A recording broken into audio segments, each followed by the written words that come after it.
Que se passe-t-il lorsqu'un policier avec un complexe de supériorité rencontre une femme qui le surpasse à tous les niveaux qui comptent? Tout a commencé un mercredi soir, tard, peu après 23 heures. C'était le genre de moment où les rues de Toledo, dans l'Ohio, sont presque désertes, à l'exception d'un travailleur de nuit rentrant chez lui ou de quelqu'un comme la lieutenant-colonel Adrienne Wallace, traversant la ville après une réunion sur la base, 2 heures plus au sud. Elle conduisait un SUV noir fourni par le gouvernement, vitres légèrement teintées, rien de tapac sans grave-l'œil, juste propre, simple et discret comme elle.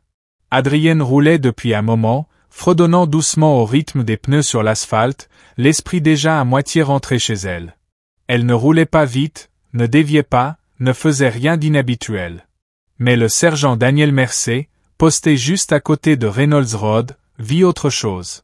Il était dans son coin habituel, sirotant un café tiède et faisant défiler son téléphone, ennuyé où le service traînait. Aucun appel, aucune action. Et voilà qu'arrive un véhicule inconnu. Il jeta sa tasse sur le siège passager, démarra, et alluma les gyrophares avant même qu'Adrienne ne remarque la voiture de patrouille derrière elle. Elle ralentit, cligna une fois des yeux, puis se gara sur le bas-côté, calme, maîtrisé comme on le lui avait appris. La portière de la voiture de police claqua violemment. Elle observa dans le rétroviseur un homme grand s'approcher, une main posée sur son étui, une lampe torche dans l'autre. Il ne se dirigea pas vers la vitre passager, mais directement vers la sienne. « Permis et carte grise », dit-il, sans même un bonsoir. Adrienne garda ses mains visibles, baissa la vitre à moitié. « Agent, puis-je savoir pourquoi j'ai été arrêté ?» Mercer plissa les yeux, pointant sa lampe directement sur son visage. « Vous changiez de voix sans clignotant, vous aviez l'air d'être sous influence. » Elle haussa un sourcil. « Je ne l'étais pas. »« Permis et carte grise », répéta-t-il, plus fort cette fois. Adrienne ne discuta pas.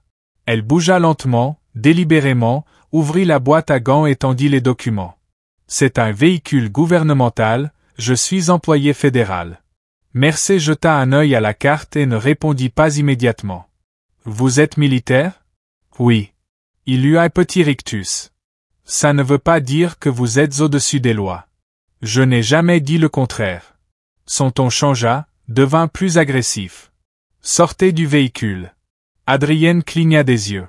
« Pardon ? J'ai dit sortez de la voiture. Je procède à un test de sobriété. » Sa mâchoire se crispa, mais elle resta posée. « Sur quelle base ? » J'ai obéi, je n'ai pas bu. J'aimerais connaître la raison.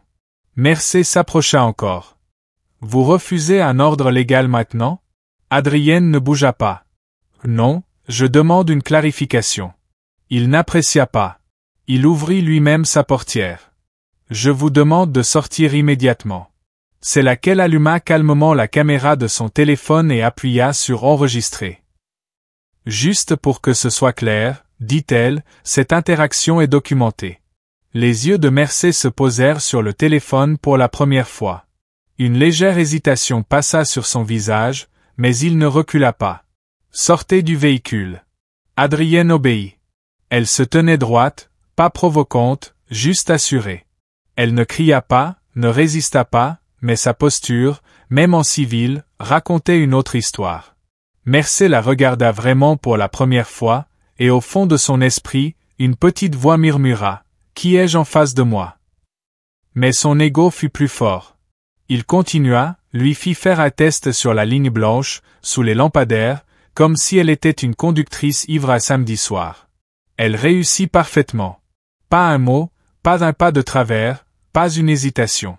Et pourtant, il lui donna une contravention pour changement de voix non maîtrisée. Adrienne prit le papier sans un mot, juste un regard. Elle remonta dans sa voiture et disparut dans la nuit. Mais Mercer n'avait aucune idée que ce ticket allait réapparaître dans une salle d'audience et tout changer.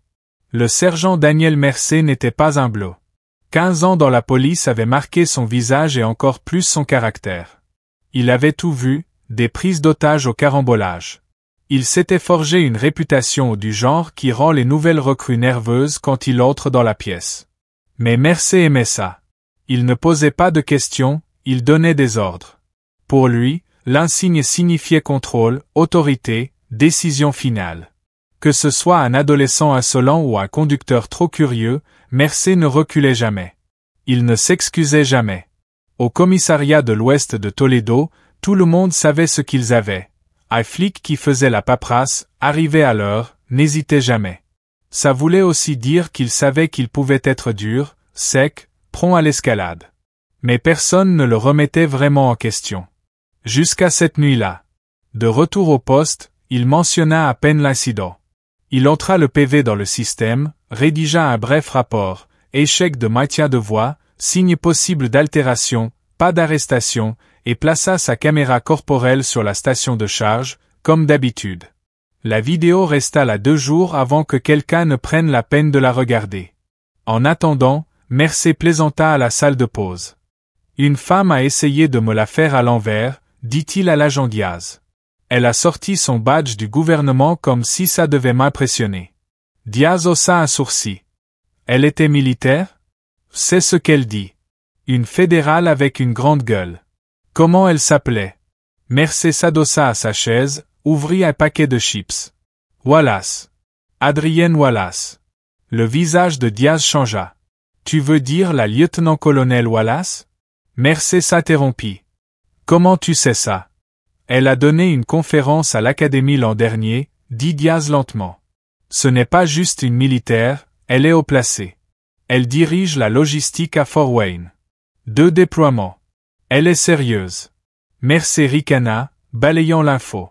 Je m'en fiche de qui elle est. Sur la route, c'est moi l'autorité. Mais quelque chose dans le ton de Diaz resta.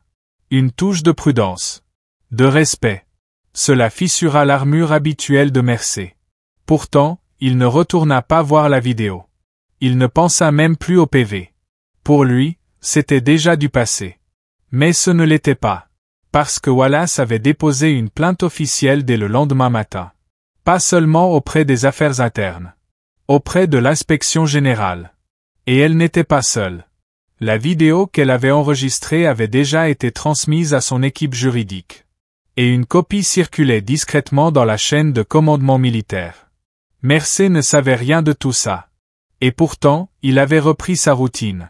Répondre à des appels mineurs, aboyer sur les conducteurs lors des contrôles routiers, se comporter comme un homme intouchable parce que, depuis des années, il l'était.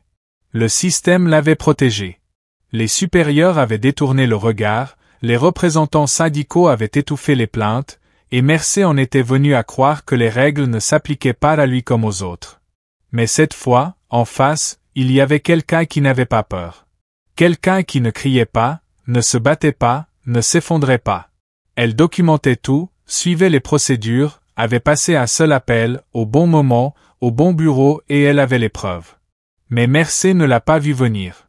Pas avant que l'enveloppe n'atterrisse sur son bureau, marquée « Enquête officielle ». Adrienne Wallace n'était pas du genre à faire du bruit sans raison. Elle n'était pas dramatique, ni conflictuelle, et elle n'avait sûrement pas le temps de poursuivre chaque petite injustice qui croisait sa route pas après 22 ans de service, 2 missions à l'étranger, et assez de situations critiques pour faire craquer n'importe qui. Mais cette fois, c'était différent. Parce qu'elle ne pensait pas seulement à elle. Elle pensait à chaque jeune soldat qu'elle avait encadré, à chaque civil maltraité sans personne pour le défendre, à chaque femme, surtout chaque femme noire forcée d'avaler sa fierté juste pour éviter d'empirer les choses. Et ça, elle ne comptait plus le faire. De retour à Fort Wayne, Indiana, Adrienne était assise dans son bureau, le matin suivant le contrôle, fixant son écran. Elle avait à peine dormi, pas seulement parce qu'elle était en colère, même si elle l'était, mais parce que la scène repassait en boucle dans sa tête. La façon dont il lui avait parlé, comme si elle ne valait rien. La manière dont sa main flottait au-dessus de son arme. La façon dont il avait tenté de la provoquer. Elle connaissait ce scénario, savait ce qui aurait pu arriver si elle n'avait pas gardé un ton neutre, savait à quelle vitesse tout aurait pu déraper, même avec la caméra allumée. Son assistant, le sergent Daniels, passa la tête par la porte. « Tout va bien, madame ?» Adrienne leva les yeux, l'expression calme mais concentrée. « Non, mais je gère. » Il entra, referma la porte. « J'ai vu la vidéo, dit-il. Vous voulez que je contacte l'avocat de la base? Déjà fait, répondit-elle. Daniel hésita. Vous êtes sûr de vouloir rendre ça public? Adrienne s'adossa. Je ne cherche pas les gros titres. Je veux des comptes à rendre. Et elle le pensait. Toute sa carrière avait été guidée par la discipline et l'intégrité. Ces galons n'étaient pas qu'un insigne sur son épaule, c'était le résultat d'années de travail, de décisions qui avaient affecté des vies. Elle avait dirigé des convois sur des terrains dangereux, coordonné des secours après des ouragans, était responsable de soldats, de matériel et de sécurité sur 4 continents. Mais rien de tout cela n'avait compté lorsqu'elle avait été arrêtée sur une route calme dans l'Ohio. Pour Mercer, elle n'était qu'un conducteur suspect de plus, pas assez rapide à répondre. Et ce qui la rongeait, ce n'était pas seulement comment il l'avait traité, c'était à quel point il semblait à l'aise de le faire. C'était là le vrai problème. Alors Adrienne passa quelques appels. D'abord au service juridique militaire, puis au bureau de l'inspecteur général. Elle joignit la vidéo, déposa la plainte. Elle n'exagéra rien, ne dramatisa pas. Elle dit simplement la vérité, soutenue par des images, et laissa les faits parler d'eux-mêmes. À la fin de la semaine, l'affaire commençait déjà à circuler dans les milieux juridiques militaires. Pas encore dans les médias. Mais le nom de Mercer était désormais lié à une enquête interne. Le service juridique du département avait été informé. Et Adrienne, elle, continuait à travailler, continuait à se présenter, n'en parlait que si on lui posait la question. Mais en coulisses, elle préparait autre chose. Parce que son avocat avait suggéré que l'interpellation n'était pas simplement inappropriée, elle pourrait constituer une violation de la loi fédérale, compte tenu de son statut gouvernemental et de l'absence de motifs valables. Et s'il le fallait, ils iraient au tribunal. Adrienne n'en avait pas peur. Elle y était prête. Mais Mercer, lui, ne croyait toujours pas que ça irait plus loin pas avant de recevoir la convocation du tribunal. L'enveloppe était fine, banale, un simple dossier manille avec son nom imprimé dessus et une adresse de retour, tribunal civil du comté de Lucas. Il l'ouvrit sur le parking, distrait, pensant que ce n'était qu'une autre contravention ou une note administrative. Mais non. C'était une convocation officielle. Une plainte avait été déposée pour violation des droits constitutionnels pendant un contrôle routier incluant détention illégale, intimidation et abus d'autorité. Mercer resta là un moment, fixant le papier. Puis il éclata de rire. Aucun risque que ça tienne, marmonna-t-il. Mais en retournant au poste, l'ambiance avait changé. Son capitaine, l'officier Reading, l'appela dans son bureau. Porte fermée, store baissé. Dan, il faut qu'on parle. Mercer s'assit, bras croisés. À propos de quoi? La femme de l'autre nuit. Elle se fait passer pour une victime. Reading ne sourit pas. Elle ne joue pas à quoi que ce soit. Tu sais seulement qui elle est? Je m'en fiche. Elle s'est fait arrêter, a joué les arrogantes, et maintenant elle est en colère parce que je ne l'ai pas traitée comme une reine. Reading se pencha vers lui. Ce n'est pas juste une conductrice lambda. C'est une lieutenant-colonel, une vétérane de combat. Son dossier est impeccable, elle a des connexions solides. Et elle a tout filmé, sous 2 angles, le tien et le sien. Mercer ricana. Alors quoi? On baisse les bras parce qu'elle a des galons? Non. Mais on ne va pas faire comme si de rien n'était non plus. Tu vas devoir te présenter au tribunal. Et si ça sort, et ça va sortir, ça va faire grand bruit. Et pourtant, Mercer n'arrivait pas à lâcher son arrogance. Elle n'a même pas été arrêtée. Je ne l'ai pas touchée. J'ai suivi la procédure. Tu étais à cran, Dan. Tu as envenimé la situation. Tu l'as traitée comme une criminelle avant même de savoir qui elle était. Mercer mordit sa lèvre. Pour une fois, il n'avait rien à répondre. La convocation disait que la date du procès était fixée dans 3 semaines. En attendant, la rumeur s'était répandue dans tout le commissariat. Des chuchotements dans les vestiaires. Des regards en coin dans les couloirs. Personne ne lui disait rien en face, mais Mercer sentait le changement. Il n'était plus le loup. Il saignait. Et les autres le sentaient. Pendant ce temps, sur sa base, Adrienne se préparait aussi, mais différemment. Elle ne faisait pas de conférences de presse. Elle ne réclamait pas d'attention. Elle rencontrait calmement son équipe juridique, analysait chaque seconde de la vidéo et planifiait. Elle relata son expérience dans les moindres détails. Elle était calme, posée, mais implacable. Son avocate, Delaney Price, assise en face d'elle, lui demanda. « Vous êtes vraiment sûr de vouloir faire ça au tribunal? Ce sera public, cela vous suivra. » Adrienne acquiesça. « Très bien. Qu'il en soit ainsi. » Price s'arrêta un instant.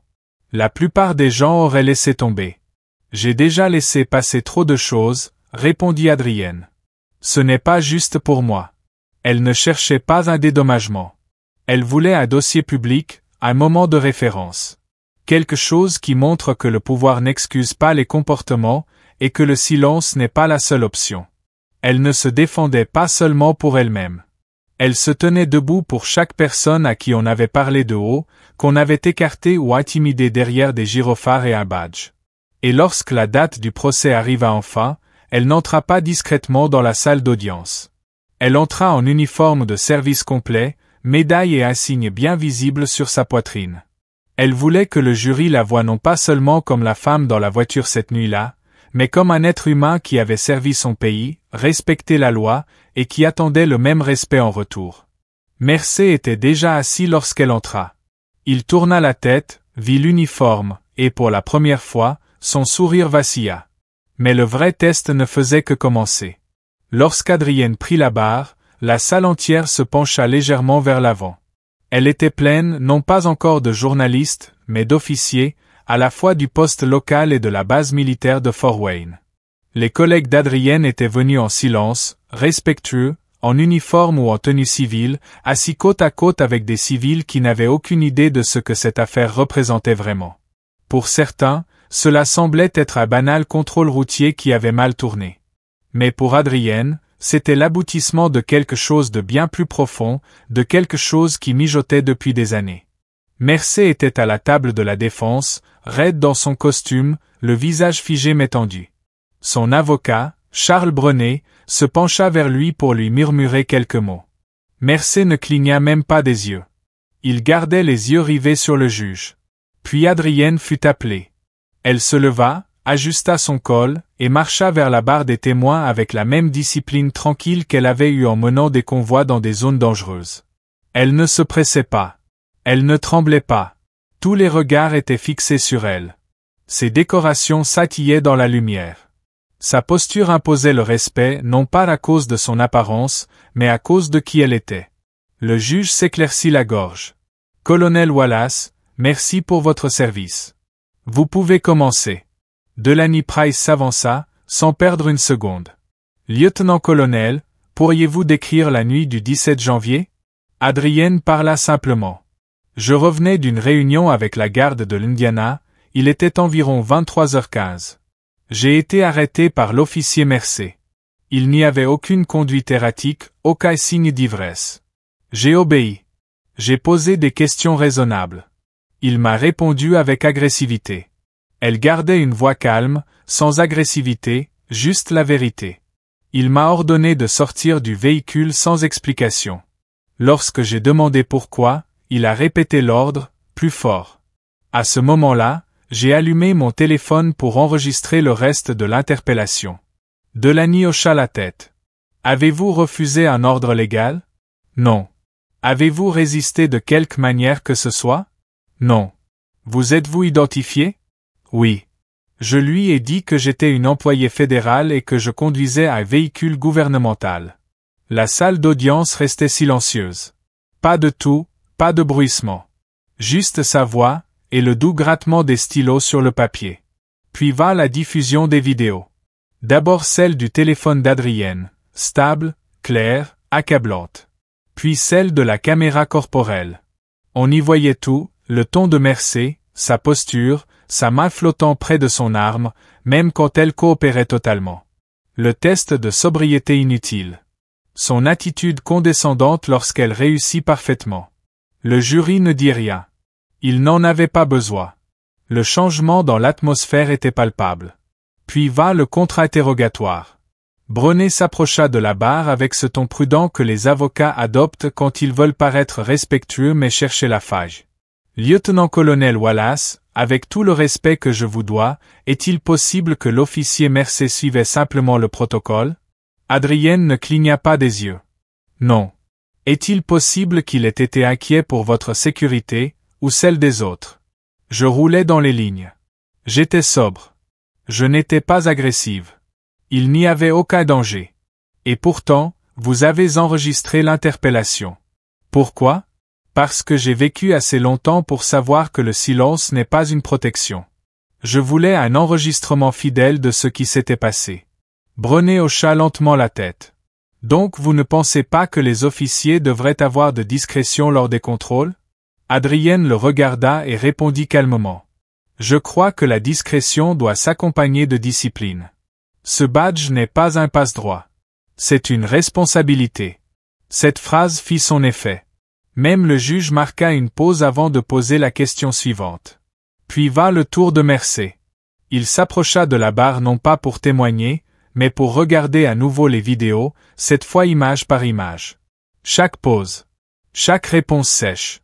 Chaque regard qu'il posait sur elle comme si elle n'était pas humaine. Le procureur se pencha. Sergent Mercé, pourquoi lui avez-vous demandé de sortir du véhicule? Elle paraissait évasive.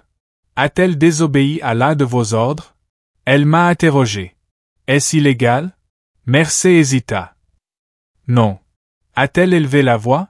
Fait des menaces? Non. Alors qu'est-ce qui vous a poussé à intensifier le contrôle? Pas de réponse. Sergent Mercé, saviez-vous qu'elle était lieutenant-colonel dans l'armée américaine? Non, pas à ce moment-là. Et si vous l'aviez su? La voix de Mercé baissa. Je l'aurais probablement traité différemment. La salle retomba dans un silence total. C'était ça, la vérité. Ou du moins une partie. Pas du regret, juste un moment d'honnêteté. Cette nuit-là, Mercé n'avait pas vu une personne.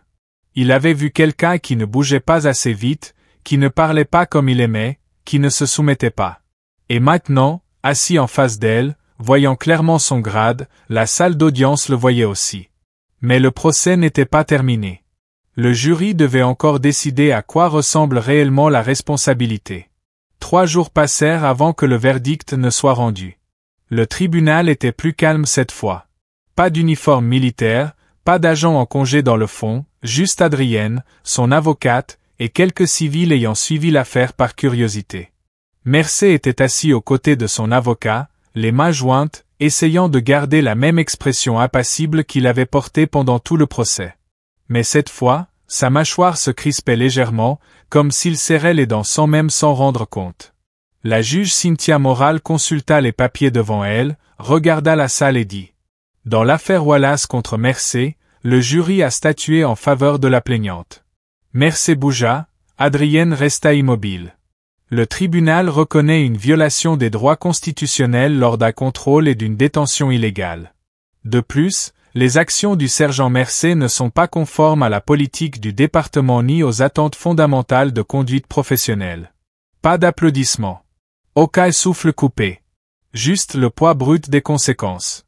L'avocat de Mercé se pencha et murmura. On fera appel.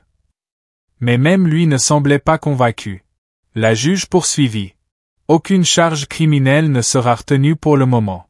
La plaignante a droit à des dommages et intérêts à hauteur de 35 000 $.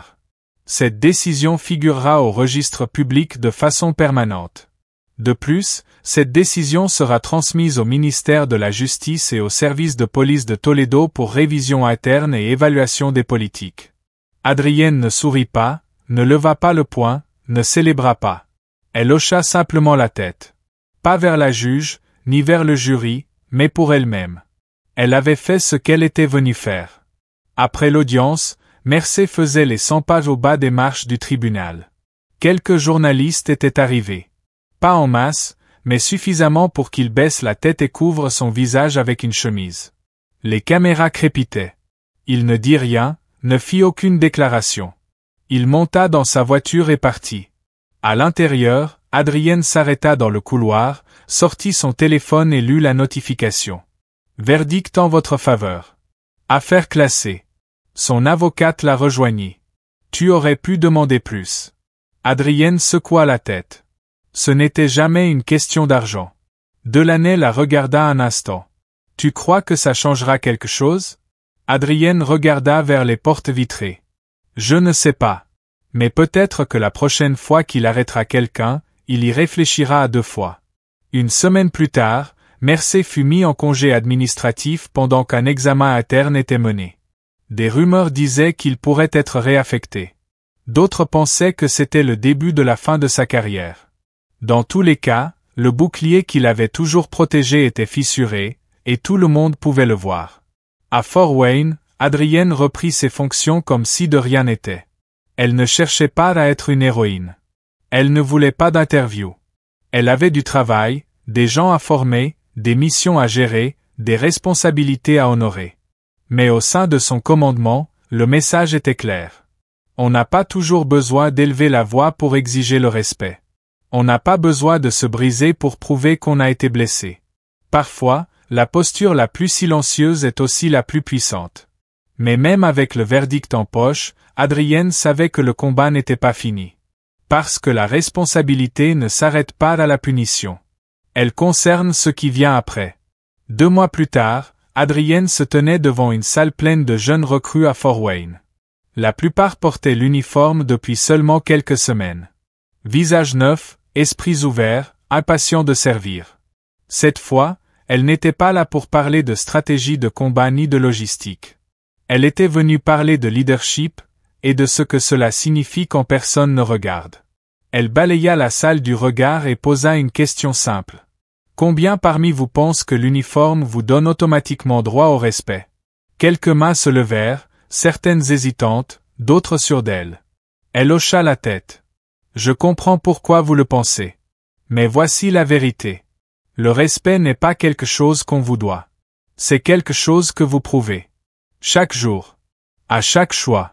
Elle laissa planer le silence un instant. Il en va de même pour le pouvoir. Le badge, le grade, l'autorité, ce ne sont pas des boucliers. Ce sont des poids. Et si vous n'êtes pas capable de les porter avec discipline, vous ne méritez pas de les porter du tout. Au fond de la salle, un jeune soldat se pencha en avant, les yeux fixés sur elle. Adrienne marqua une pause, puis ajouta. Quand j'ai été arrêté par un agent qui avait oublié cette vérité, j'aurais pu crier, paniquer, laisser passer. Elle regarda autour d'elle. Je n'ai rien fait de tout cela. J'ai documenté. J'ai porté plainte. Je suis allé au tribunal. Et j'ai dit la vérité. Long silence. Cet agent pensait que son badge le rendait intouchable. Jusqu'à ce qu'il voie mon grade, pas seulement sur mon uniforme, mais dans ma façon de me tenir. C'est ça, le leadership. La salle resta silencieuse. Mais ce n'était pas le silence de l'ennui, c'était celui de la prise de conscience. Adrienne referma le dossier devant elle et releva les yeux. Dirigez avec caractère. Servez avec intégrité. Et n'oubliez jamais que vous ne représentez pas seulement l'uniforme. Vous représentez chaque personne qui est venue avant vous et chaque personne qui viendra après. Elle quitta l'estrade. Pas pour les applaudissements. Pas pour les remerciements. Mais parce que le travail était déjà fait. Que cette histoire soit un rappel. Le pouvoir sans responsabilité n'est qu'un masque pour la faiblesse. Parlez. Restez ferme. Et quand vous voyez une injustice, ne détournez pas le regard. Car le silence est un confort pour les coupables, mais le courage est une protection pour nous tous.